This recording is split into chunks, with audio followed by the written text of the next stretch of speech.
BFM Business présente En route vers les grands prix des ETI. Stéphane Pedrazzi. Bonsoir à tous. En route vers les grands prix des ETI BFM Business, nous recevons chaque semaine l'un des finalistes de l'édition 2023 et aujourd'hui on va parler stratégie et développement international avec Constance Névoret. Bonsoir. Bonsoir.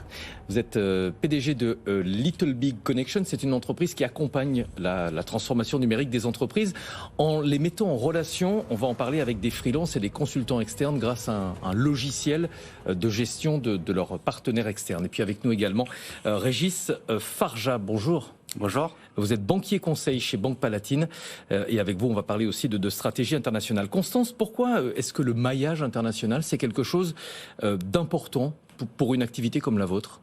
Alors tout d'abord, vous l'avez dit, donc Little Big Connection, aujourd'hui on accompagne des grandes entreprises avec un logiciel qui leur permet de pouvoir gérer toutes leurs prestations intellectuelles externes, tous leurs prestataires externes et également on leur donne accès à une communauté de 400 000 experts, consultants et freelance basés partout dans le monde sur des métiers comme des développeurs web ou encore des métiers de la transition écologique. Et on a connu une croissance très forte puisqu'on a été créé donc il y a 10 ans. Aujourd'hui, on va réaliser 450 millions d'euros de chiffre d'affaires en 2023 et l'international a été vraiment au cœur de notre stratégie dès le démarrage. Donc on a été pensé, on a été conçu pour être international. Aujourd'hui, on a des équipes qui sont présentes, on a des équipes de plus de 300 personnes qui sont présentes dans des 18 pays dans le monde. Et depuis nos bureaux, donc dans ces 18 pays, on est déjà en mesure d'accompagner nos clients dans 40 pays. Et justement, cette internationalisation chez vous, elle s'est passée de manière plutôt rapide, une quarantaine de pays en 5 ans. Comment vous expliquez ce succès ? Quelle stratégie est-ce que vous avez développée pour être aussi efficace dans votre développement ? Absolument, donc on a eu un développement international très rapide. Déjà, je peux dire que le marché nous sourit, donc on est chanceux à ce niveau-là, puisqu'en fait, toutes les entreprises dans le monde font face à des enjeux de mutation sur le marché du travail, donc on est en mesure de les accompagner. Et puis ensuite, il y a 2 facteurs en fait internes qui expliquent aussi cette internationalisation rapide.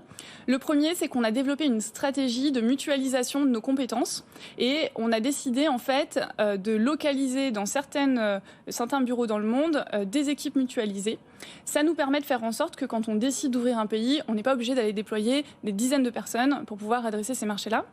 Donc c'est le premier facteur. Et le deuxième, c'est qu'en fait, on a un ADN très intrapreneurial. Donc on fait confiance à des jeunes intrapreneurs pour aller ouvrir, pour aller développer des nouveaux bureaux à travers le monde. Et on les accompagne avec un programme de développement et d'incubation qui s'appelle Unlock et qui est adapté en fonction des phases de développement de l'activité. Et j'en suis moi-même un exemple puisqu'en fait, je suis partie au Canada il y a une dizaine d'années pour aller développer les bureaux à Montréal, Toronto et New York pour Mantou. Donc c'est le groupe dont Little Big Connection fait partie.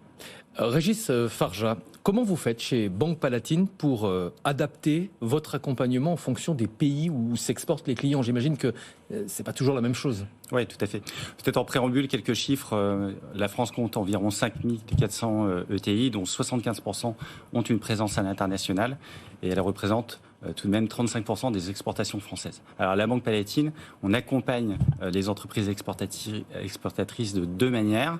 La première, en accompagnant les opérations au quotidien. Donc, ce sont des opérations avec l'étranger, de sécurisation de moyens de paiement en lien avec le risque pays. Et puis également en conseil en implantation à l'étranger pour les groupes français. Et le deuxième accompagnement, il est lié à des opérations de croissance externe pour le développement de ces groupes. Et dans ce domaine, on est assez présent en matière d'acquisition et de financement structuré en incorporant toujours des critères RSE. Puisque aujourd'hui, c'est important en termes de financement bancaire d'intégrer ce critère en fonction de la politique RSE des entreprises. Constance, un dernier mot très très vite. Je sais que vous allez continuer votre expansion internationale, les nouveaux pays en 2023. Alors récemment, on a suivi un de nos clients au Japon et puis on compte également effectivement accélérer notre déploiement en Europe dans les pays dans lesquels on n'est pas encore présent, ainsi qu'en Asie et en Amérique du Sud. Donc effectivement, on ne compte pas s'arrêter là. Merci beaucoup à tous les deux, Constance Névoret, Régis Farja. La remise des grands prix des ETI BFM Business en partenariat avec Banque Palatine, ce sera à la rentrée, ce sera précisément le 11 septembre. Très bonne soirée sur BFM Business. En route vers les grands prix des ETI sur BFM Business.